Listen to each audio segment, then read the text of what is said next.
Fala, povo lindo! Chegou a hora da gente entender, com detalhe, como é que foi a Revolta da Chibata de 1910. A gente também vai conhecer um dos maiores heróis da história do Brasil, João Cândido. Se liga.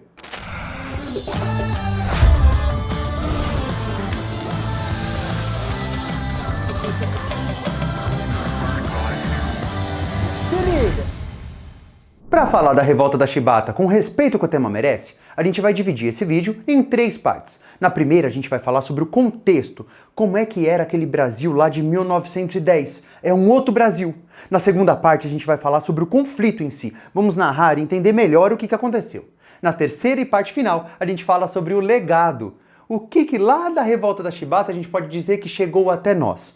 E as referências bibliográficas ficam onde? Na descrição do vídeo. Então vamos direto para esse Brasil de 1910. Como é que era esse Brasil aí? Quantas pessoas existiam no Brasil? A população brasileira era algo em torno de 20 e 25 milhões de pessoas. Por que não tem um número certeiro? Porque apesar de que já havia o censo demográfico, que aconteceu no ano de 1900, no ano 1910 não teve o censo. Por isso que a gente ficou só na expectativa. Mas podemos falar mais. O Brasil já era uma república? Já. Só que apenas 20 anos, mais ou menos, apenas que o Brasil era uma república. Isso quer dizer o quê? Que era uma república recente. O Brasil ainda não estava acostumadão com uma república, se é que ele está agora, né? Então vamos lá. O Brasil já era uma república. O Brasil já tinha acabado com a escravidão? Ufa, já. Afinal, o Brasil tinha sido o último país das Américas a acabar com a escravidão em 1888. Fazia, então, pouco mais de 20 anos também. Então isso tudo faz a gente entender o contexto da época. Vamos falar mais. A cada 4 brasileiros, a cada 4 pessoas do Brasil, uma apenas saberia ler e escrever. Uma apenas seria alfabetizada. 75% da população brasileira não sabia ler e escrever. Era analfabeta. E por fim, a gente pode fazer um comentário que é importante também. O território brasileiro, ele já era igual ao de hoje, mas não há muito tempo. Porque o território que hoje nós conhecemos como estado do Acre foi comprado da Bolívia fazia pouquíssimo tempo, há menos de 10 anos. Então o Brasil, mesmo sendo muito tempo atrás, 1910, pelo menos as fronteiras já eram as mesmas que as nossas. E será que as pessoas viviam mais nas cidades como hoje ou mais nos campos? Mais nos campos, era um mundo rural. O nosso protagonista, João Cândido, ele mesmo nasceu no campo, no interior do Rio Grande do Sul. E como é que as pessoas da época iam parar na marinha? Detalhe, na época não falava marinha, falava armada.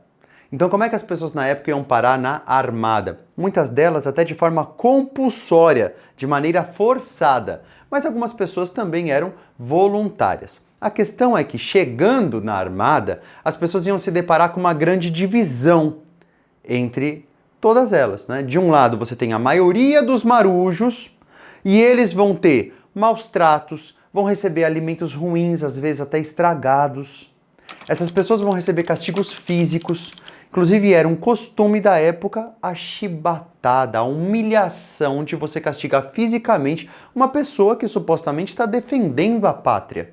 Então é uma contradição e tanto, né? E aí essas pessoas recebiam essas chibatadas como castigo, só que no ano de 1910, pelas fontes, a gente percebe que os castigos aumentaram, banalizaram os castigos mais pesados. Então não começaram a bater só com 25 chibatadas não, esse número começou a aumentar.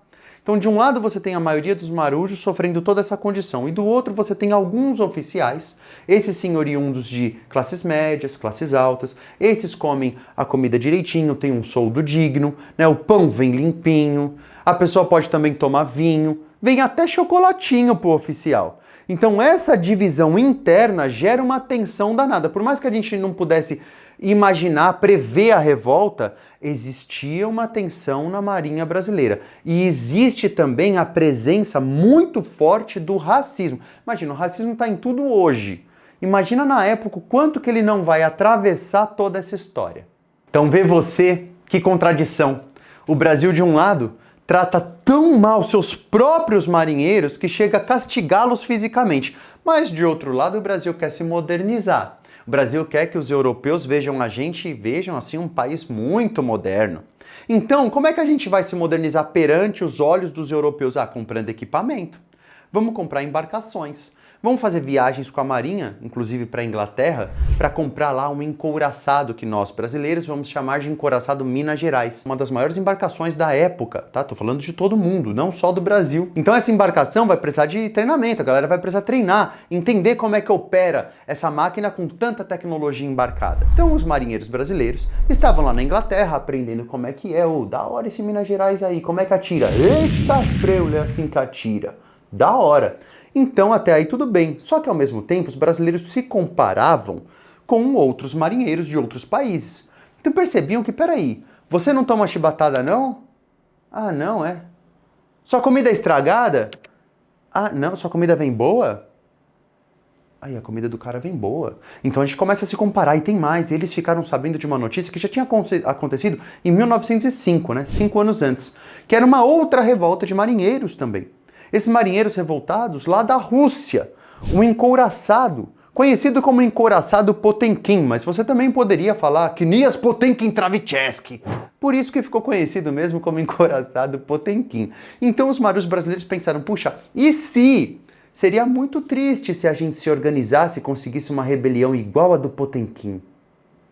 A revolta da Chibata aconteceu no dia 22 de novembro de 1910. Só que mais de 6 meses antes disso acontecer, os marinheiros já estavam se organizando. Portanto, não foi uma revolta repentina, de surpresa, do nada. Não, teve planejamento, teve muita coordenação. Em abril já tinha discussão. Quando chegou o mês de agosto de 1910, conseguiram uma reunião, sabe com quem? Com o senador Rui Barbosa. Era uma pessoa muito importante na época e era candidato a presidente. Então, parou! Quem era o presidente de 1910? Nilo Peçanha, só que estava no finalzinho do seu mandato. Tínhamos então 2 candidatos à presidência. O de um lado, o Rui Barbosa, que era senador. Do outro, Hermes da Fonseca, que vai ser quem vai vencer. O Hermes da Fonseca era um militar, ele vence e é empossado, né? Ele toma posse da presidência do Brasil a partir do dia 15 de novembro de 1910. Percebe que a revolta começa só uma semana depois da posse do Hermes da Fonseca. Parece até coincidência. E foi coincidência, porque só uma semana depois da posse do Hermes da Fonseca, teve uma festinha no Clube da Tijuca. E o presidente estava lá, todo garboso, fazendo o social dele, quando de repente um baita de um estrondo. Só que o presidente, por ser presidente, imagina, da estirpe dele, ele ia se controlar, manter o foco e responder e reagir àquela situação de maneira bastante racional, protocolar e educada.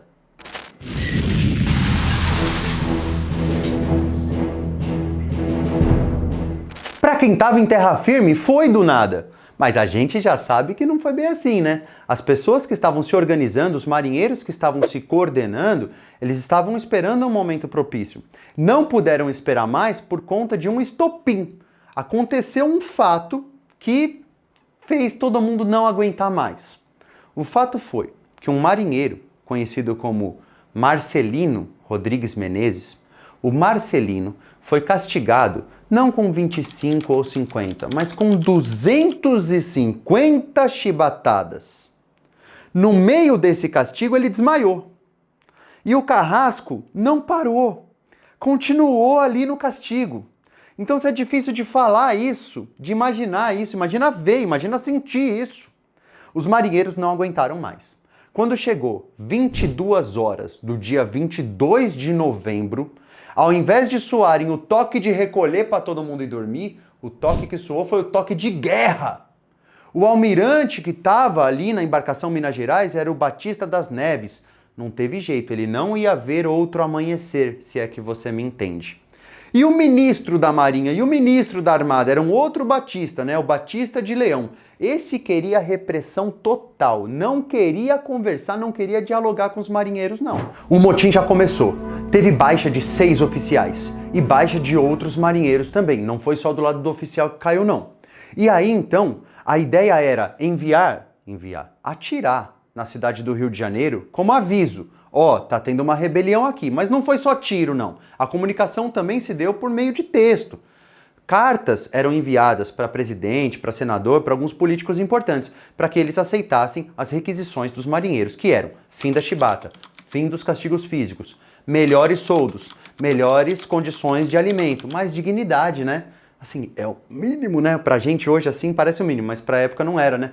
E além de tudo isso, eles também pediam para que alguns oficiais incompetentes, segundo os marinheiros, fossem expulsos. Então as requisições existiam. Só que o governo pensava, não, a gente tem que reprimir, a gente não pode deixar uma rebelião dar certo. E se outras rebeliões acontecerem? Então os políticos mais conservadores tinham muito medo de essa rebelião servir de mensagem e se proliferar por aí. Então muitos deles queriam assim a repressão total. Por que não reprimiram assim de forma total? Por que não explodiram as embarcações todas? Porque a gente não está falando de qualquer embarcação. A gente está falando das melhores que o Brasil tinha. Não foi só o encouraçado Minas Gerais. Tinham outras embarcações envolvidas, com outros nomes, muitos nomes de estado, né? É interessante pensar nisso. Então tinha o São Paulo, tinha o Bahia, e também tinha uma embarcação um pouco mais envelhecida, conhecida como Deodoro. Entre outras, tá? Então várias embarcações muito modernas para a época. Não seria fácil reprimir o movimento. Tem mais, os marinheiros eram exímios combatentes. Eles sabiam manobrar as embarcações, eles sabiam colocar uma perto da outra para que uma defendesse a outra, posição estratégica. Anoiteceu, apaga as luzes, vamos para alto mar, ninguém vai nos achar. Então, mesmo que o governo quisesse reprimir, não sei não se ia dar bom. A revolta começou na noite do dia 22, né? Só que no dia 23, outros tiros de aviso foram dados. E um deles acertou o Morro do Castelo, que é um morro que não existe mais, próximo ao centro do Rio de Janeiro. Esse tiro, infelizmente, vitimou 2 crianças. E é claro que o governo vai usar essa informação à exaustão para tentar colocar as pessoas contra aquele movimento. Mas a gente sabe que muita gente apoiava o movimento, porque entendia que castigo físico não era minimamente justo e aceitável.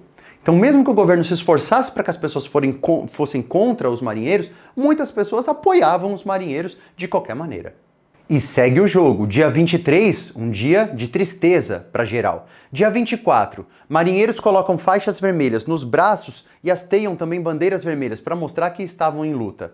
Enquanto isso, os políticos debatiam se iam aceitar a revolta, se iam aceitar as condições solicitadas ou se iam tentar reprimir de algum modo. No dia 25, teve um debate intenso entre políticos. O Rui Barbosa consegue, de alguma forma, convencer algumas pessoas que era direito dos marinheiros não serem mais chibatados, sabe? E aí, então, o governo, no próprio fim do dia 25, consegue emitir uma nota dizendo, olha, a gente vai anistiar os marinheiros. Marinheiros brasileiros, vocês serão anistiados. O dia 26 de novembro, então, sabadão, dia 26 é dia de festa. Aí todo mundo feliz demais, os marinheiros falam, beleza, beleza, parou a treta. Abaixa a bandeira vermelha aí, baixa aí, sobe a bandeira do Brasil, legal, legal. Salva de fogo, salva de tiro, né? Pra, de alguma forma, homenagear as pessoas que não estão mais com a gente depois dessa luta toda. Vamos, então, prestar continência, tá? Pros chefes aí, tudo bem, a gente vai descer aqui das embarcações e vai ficar tranquilo. Então, supostamente, o dia 26 era para ser um dia de alegria, era para ser um dia de anistia. Você percebeu um detalhe? Os marinheiros, enquanto estavam nas embarcações, eles faziam exigências ao governo, ou então é tiro na cara. Quando os marinheiros descem das embarcações, essa exigência deixa de ser uma exigência, vira uma solicitação, um pedido. Por favor, nos anistiem. O governo havia prometido, só que essa promessa durou 2 dias. Não foram 2 anos, 2 dias. 2 dias depois da anistia, ou seja, no dia 28 de novembro, o presidente Hermes da Fonseca assina um decreto dizendo que era possível sim excluir alguns membros da Marinha por questão disciplinar. Prepara, que daqui pra frente, só pra trás. Nos dias 8, 9 e 10, a repressão aumentou muito. Houve uma outra rebelião de marinheiros, não exatamente ligada à primeira rebelião, à revolta da Chibata, mas o batalhão naval, também queria algum tipo de melhoria. O governo dessa vez não deu boi. O governo foi lá, reprimiu geral, soltou bomba, tiro e prendeu e expulsou um monte de gente da Marinha. Mas isso fica muito mais grave ainda. Vamos entender por partes. O governo vai usar esse artifício para poder decretar um estado de sítio a partir do dia 10 de dezembro. Então, a partir de agora, prepara, que vai ter milhares de expulsões, centenas de prisões e dezenas de baixas. Então, de forma arbitrária, o governo vai escolher pessoas e dizer assim, você estava envolvido em algum movimento? Então vou te prender, então vou te expulsar, então vou te... Entendeu? Então a coisa ficou séria. E piora. Prenderam 18 lideranças, inclusive o João Cândido. Prenderam essas pessoas na Ilha das Cobras, num porãozão lá zoado. Jogavam cal para lavar e esse cal acabou que matou quase todo mundo. Quando foram resgatar esses presidiários, só tinham 2 vivos. De 18, 2 sobreviveram. Um deles, o João Cândido. Piora, o Brasil vai colocar pessoas marginalizadas numa embarcação chamada Satélite. Percebe que eu não estou falando mais só de marinheiro. Eu estou falando de pessoas discriminadas por outras razões. Essas pessoas, homens e mulheres, vão ser encaminhadas para essa embarcação chamada Satélite e enviadas para a região norte para trabalhos forçados. Só que muitas delas nem chegaram lá porque a condição era tão péssima que eles morreram no caminho, se não foram executados. Então, tanto a prisão do João Cândido quanto essa embarcação Satélite representam o autoritarismo e a arbitrariedade desse governo que tinha acabado de começar do Hermes da Fonseca. Mesmo com toda essa repressão do governo, o João Cândido foi o primeiro homem negro brasileiro a comandar um navio de guerra. Ele teve um trabalho de almirante e é por isso que ele é conhecido como o Almirante Negro.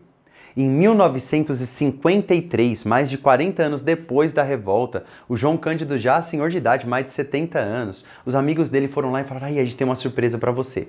E é lá no mar. Aí João, eita, que é isso aí? Vamos lá, vamos lá. Aí levaram ele lá no mar. Tava reconhecendo aquela embarcação ali? O Minas Gerais. Nossa, é o Minas Gerais. É, João, se despede.